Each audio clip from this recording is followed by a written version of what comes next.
Catherine and I wanted to pay tribute to a man we knew, Prince William Hale's late Leicester chairman, as he and Kate remember helicopter crash victims including pilot he had the privilege to fly with. The Duke and Duchess of Cambridge paid tribute to the victims of the Leicester helicopter crash today as they praised the warmth and compassion in the city since the devastating accident. Leicester City owner Vichai Srivadhanaprabha, 60, was killed last month when the aircraft plunged to the ground shortly after taking off from the pitch at the King Power Stadium. Pilots Eric Swaffer and partner Isabella Rosa Lekhalj also died alongside Mr. Srivadhanaprabha's employees Nursara Sugnamai and Keith Pornpunpra. Prince William and Kate, who were friends of Mr. Srivadhanaprabha, spent time meeting his family as well as the club's manager Claude Puel and players including England World Cup stars Harry Maguire and Jamie Vardy. William also made a speech praising Mr. Srivadhanaprabha and pilot Eric Swaffer, who he previously had the privilege to fly with.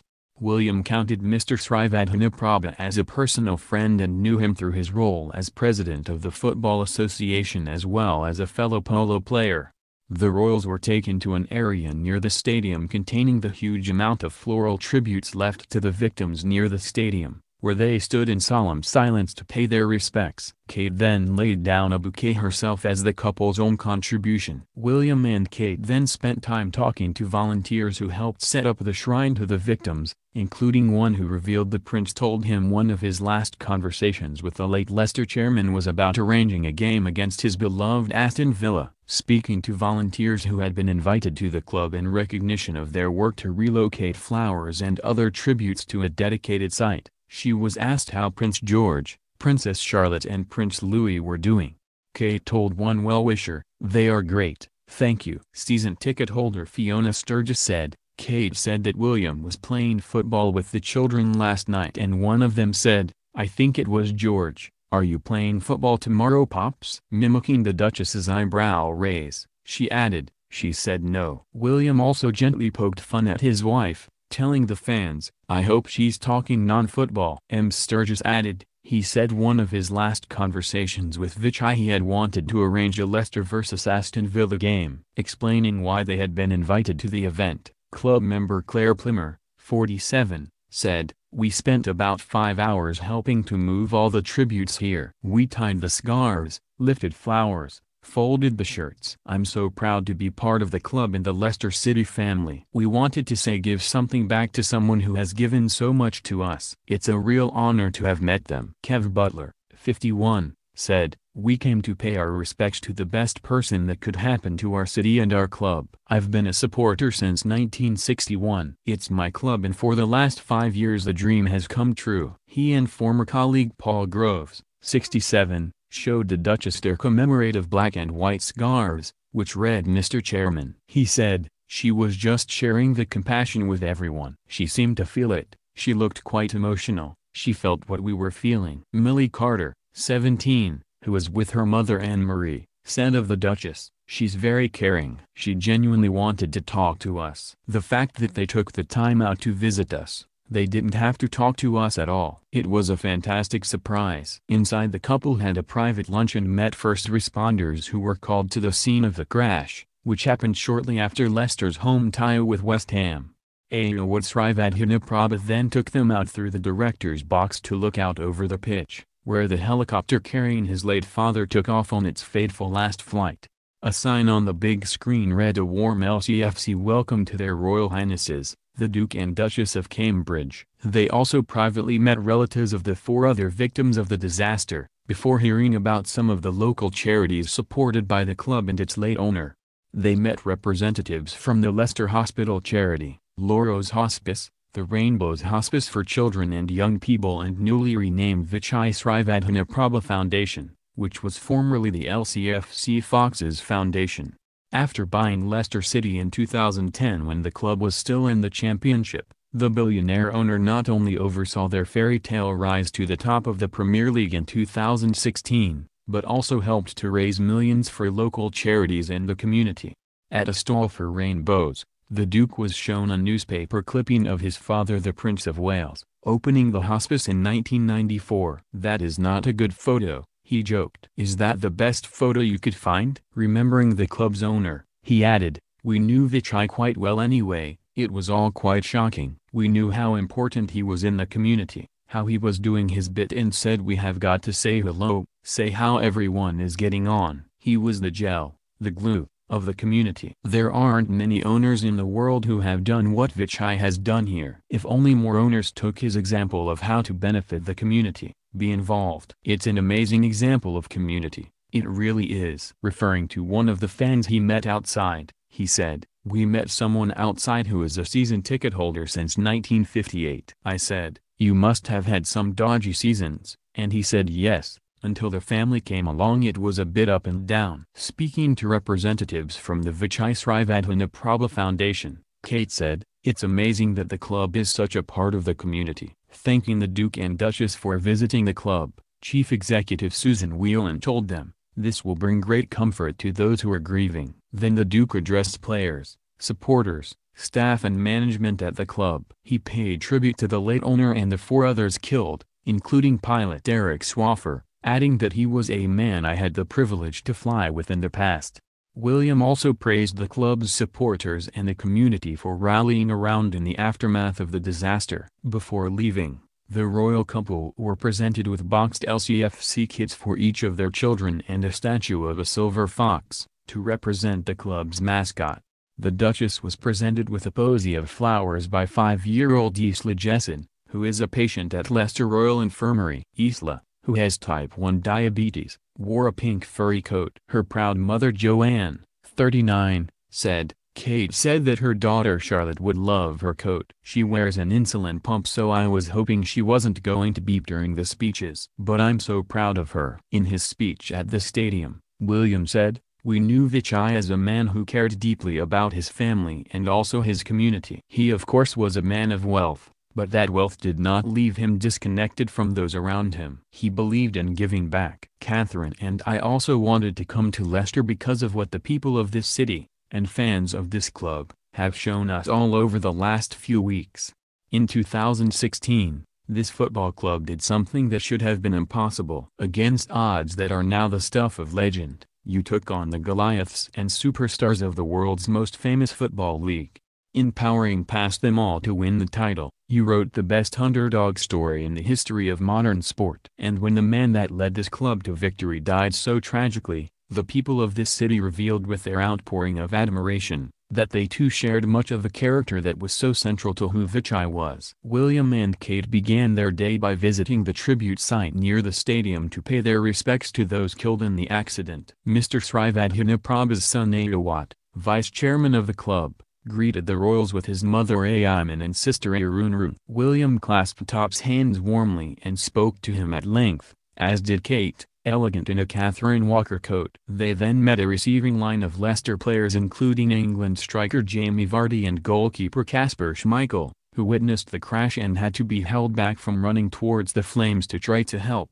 The couple then walked along a blue carpet, with Kate laying a bouquet of flowers, adding the carpet of floral tributes. Afterwards they met with a group of players and members of the club's management team. These included Claude Well, Wes Morgan, Kasper Schmeichel, Andy King, Harry Maguire, Ben Chilwell, and Jamie Vardy. The couple also spent several minutes meeting volunteers and club supporters who helped to relocate the thousands of tributes which were left outside the front of the stadium to the site. The Duchess laid an arrangement of white flowers wrapped in blue, reflecting the club's colors. A card on the wreath said, "To Vichai and all those who died in this terrible tragedy, you will be sorely missed. Our sincere condolences to the city of Leicester." It was signed William and Catherine. William and Kate, wearing a coat by Catherine Walker, took a moment to view the sea of floral tributes, scarves and flags left by mourners. William looked solemn as he chatted to each player and shared a warm moment with Ayawat, putting a hand on his shoulder and telling the players, "You were in very good hands." After leaving the stadium the couple went to Leicester University, where 6-year-old twins Sai and Taran Godini were among the guests lined up to meet them. As the Duchess met the twins, who spent months in hospital after they were born prematurely, she asked them, "What do you boys like doing? Do you like playing football?" The answer gave her a taste of what was to come. "I like headbutting," said Sai, who with his brother promptly proceeded to give the Duchess a demonstration. "They are very excited to see you," said their mother Kal, 43. Cy also told William, "My pants are showing." His mother said, "I cannot believe he told Prince William that." A few minutes later the Duchess joined the Duke at a demonstration of a school's science project, hosted by Dr. Susie Imber, who last year won the BBC Two series Astronauts, Do You Have What It Takes? The experiment showed what happens to marshmallows in a vacuum, which immediately brought the boys over, as they jostled in front of the vacuum chamber, which contained a rapidly expanding marshmallow. William said, "They are the biggest marshmallows in the world." Meanwhile their mother was struggling to hide her embarrassment. "They are shouting Kate, Kate," she said. But she, the Duchess, said, "It's absolutely fine, don't do anything, let them be. I'm used to it." "Oh my God, she is amazing with them." Cy was shouting, "Kate, how is Charlotte?" "And Taran has got a thing with numbers." He was saying, "How old are you, Kate? When is your birthday?" "I'm sweating, literally." Then, as the Duke and Duchess prepared to leave the room in the university library, the boys were there again, hogging the limelight. "You were very active," the Duke told them. "How many marshmallows have you eaten? You two have so much energy." At that point the boys decided to start rolling around on the floor in front of the couple, wrestling together. Turning to his wife, William said, "Catherine, you and I might try that. It's a new way to do an engagement. It's a lot of fun." Even then the twins were not finished with them. Outside, it was time for the traditional posy on departure, presented, of course, by Cy and Taran. "Have you had a marshmallow yet?" the Duke asked them. "I thought you were going to have marshmallows." Crouching down, the Duchess said to them, "Shall I shake your hands one more time?" That was not good enough for Cy, who leaned forward to give the Duchess a kiss. No marshmallows for the boys, however. Their father Jeton, 42, said, "We try not to give them too much sugar." He said at the time, he made such a big contribution to football, not least through Leicester City's magical 2016 season that captured the imagination of the world. During the visit to the University of Leicester the couple heard about some of the educational and health programs Leicester City has helped to support. This includes a £1 million donation made by Mr. Srivadhanaprabha to the university in May 2018, which will be used to help fund medical research and training through the creation of a professorship in child health. Their Royal Highnesses will then have the opportunity to speak with students, before meeting some of the university's centenary scholars. The Centenary Scholar Program has been created as the university prepares to celebrate 100 years since a fund was established by Dr. Astley Clark for its foundation. It was created as a living memorial to those who fought and made sacrifices in the First World War. Investigators are still trying to determine why the aircraft plunged 430 feet to the ground just moments after taking off from the pitch on October 27. Footage of the aircraft taking off from the King Power Stadium pitch appeared to show parts of the rear rotor flying off as it hovered above the stands.